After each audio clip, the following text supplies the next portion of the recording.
আসসালামু আলাইকুম রহমতুল্লাহ। অর্ধবার্ষিক পরীক্ষা 2026 দাখিল নবম শ্রেণী তোমাদের বাংলা দ্বিতীয় পত্র যে প্রশ্নটা সেটি দেখাচ্ছি। তো এখানে তোমাদের শুরুতে এমসিকিউ থাকবে 30টি এমসিকিউ দিতে বলে 30 নাম্বার।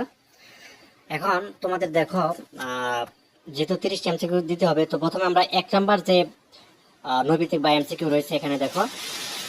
তো এখানটায় আমাদেরকে বলছে, একটু খেয়াল করো, এখানে আমাদেরকে বলছে যে বর্ণের সঙ্গে কোন ইন্দ্রিয় সরাসরি সম্পর্ক আছে।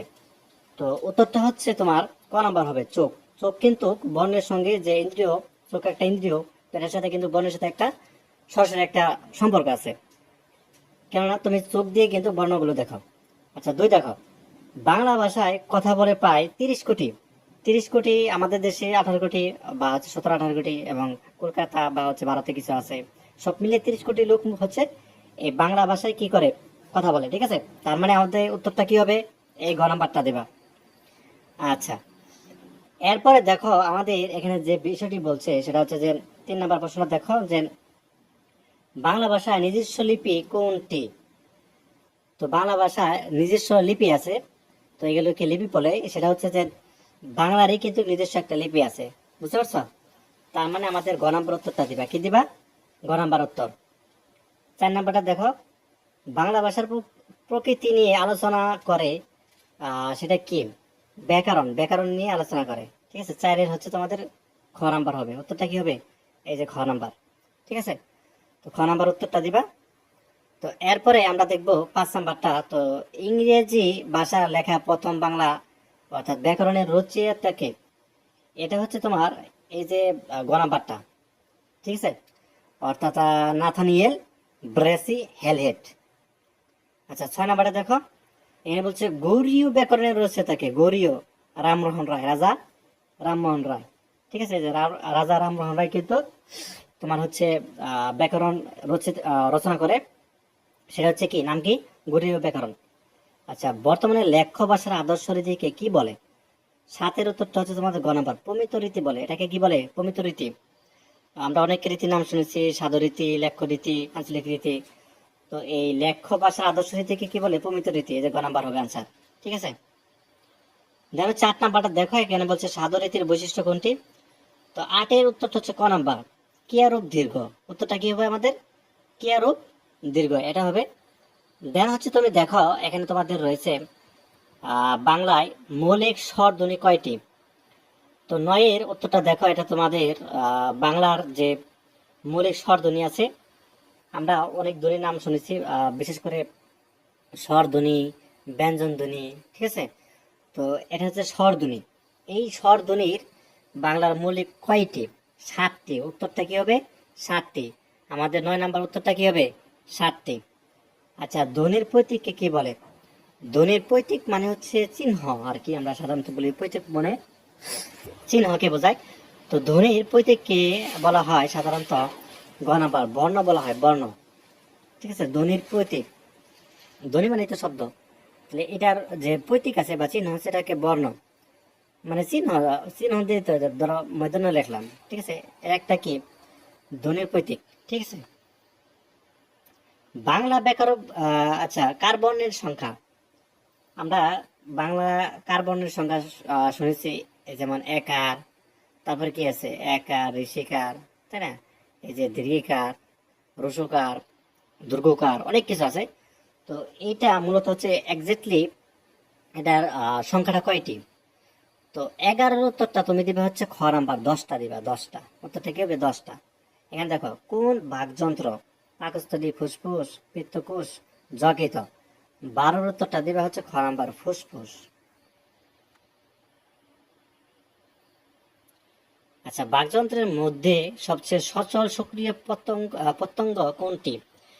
13-এর উত্তরটা গ নাম্বার হবে, জীব। কারণ জীব সবসময় কি সচল ও সক্রিয়, মানে সবসময়। সরাই আ উচ্চারণের সময় ঠোঁটের উন্মুক্তি কেমন হবে, আ। তো এই 14 নাম্বারটা দেখো, গ নাম্বারটা হবে, বিবৃত হবে। ঠিক আছে, বাংলা স্বরবর্ণের উপর চন্দ্রবিন্দু ব্যবহার করা হয় কি বোঝাতে। অনুনাসিকতা, এই যে গ নাম্বারটা। ঠিক আছে, পার্শ্বিক ব্যঞ্জন ধ্বনি উদাহরণ কোনটি। 16 হচ্ছে ক নাম্বারটা হবে, ল।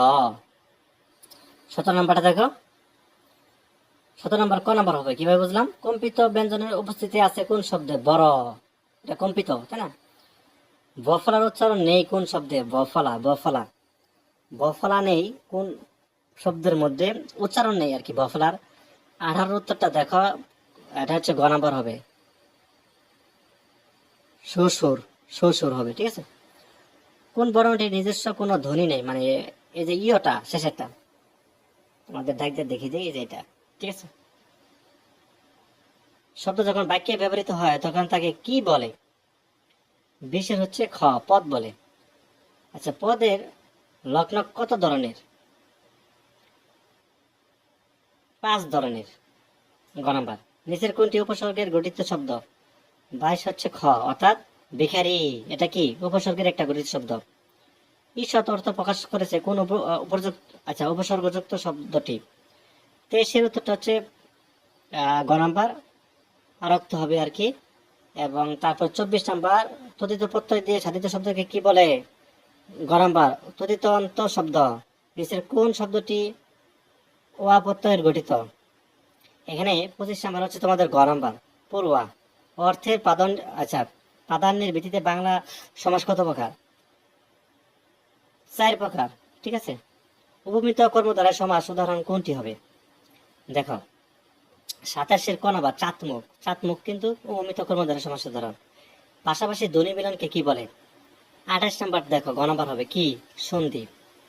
অ, তারপরে আ যোগ বা অ যোগ আ, ঠিক আছে। এটা আ সূত্রের উদাহরণ কোনটা হবে? দেখো, 29 ক নাম্বার হবে, আর 30 হচ্ছে তোমাদের গ নাম্বার হবে, 3 হবে। ব্যঞ্জন সন্ধি কত ভাগে হতে পারে? 3 ভাগে, শেষ। আচ্ছা, তোমাদের লিখিত অংশ রয়েছে, তো লিখিত অংশের মধ্যে তোমাদের 70 নাম্বার, তো 70 নাম্বারের মধ্যে এখানে যে বিষয়টি রয়েছে সেটা খেয়াল করো তুমি খুব ভালোভাবে। তোমাকে অনুচ্ছেদ লিখতে হবে, 1 নঙে অনুচ্ছেদ 2টা দেওয়া আছে, আন্তর্জাতিক মাতৃভাষা দিবস এটাও লিখতে পারো, বা বৈশাখী মেলা এটাও লিখতে পারো। আমার মনে হয় ক নাম্বারটা সহজ আছে, এটাও দিতে পারো। আর যদি মনে করো না খ নাম্বারটা দিব বৈশাখী মেলা সম্পর্কে, এটাও দিতে পারো, ঠিক আছে। তো এই জন্য নাম্বার কিন্তু 10 নাম্বার পাবা, তো তোমার ইচ্ছা। এরপর দেখো, তোমাকে একটা দরখাস্ত বা আবেদনপত্র লিখতে হবে, সেটা কি বিষয়ে? ধরো বিদ্যালয়ে তুমি অনুপস্থিত ছিলে, এই কারণে প্রধান শিক্ষকের নিকট ছুটির জন্য একটা আবেদনপত্র বা দরখাস্ত যেটাকে আমরা বলি।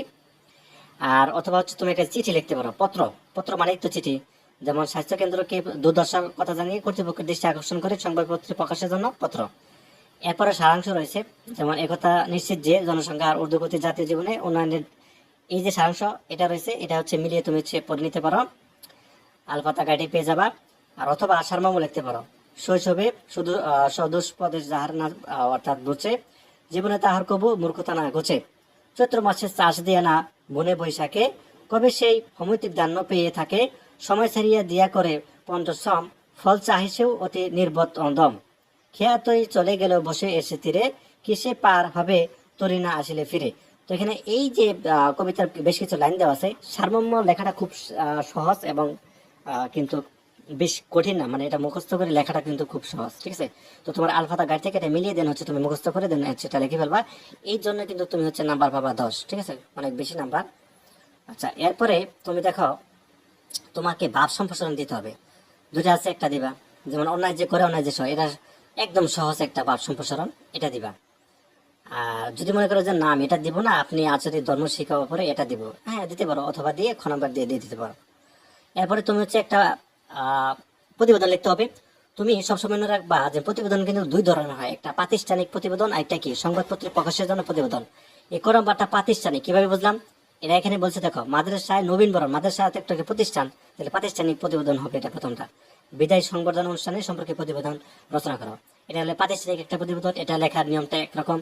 আর অথবা যদি খ নাম্বারটা দাও যে একটি মর্মান্তিক সড়ক দুর্ঘটনা, এই বিষয়ে একটি সংবাদপত্রে প্রকাশের জন্য একটা প্রতিবেদন, হ্যাঁ এটা হলো কি সংবাদপত্র প্রকাশের জন্য প্রতিবেদন, এটা তোমাকে বুঝতে হবে বা খেয়াল করতে হবে। আর সর্বশেষ 6 নঙ্গে তুমি হচ্ছে দিবা হচ্ছে একটা রচনা। এখন অনেকে বলো যে রচনা কয় পৃষ্ঠা দিব? রচনা দেখো, তোমাকে কমসে কম 250 শব্দের মধ্যে লিখতে হবে, কমসে কম 250 বা 300 শব্দের মধ্যে।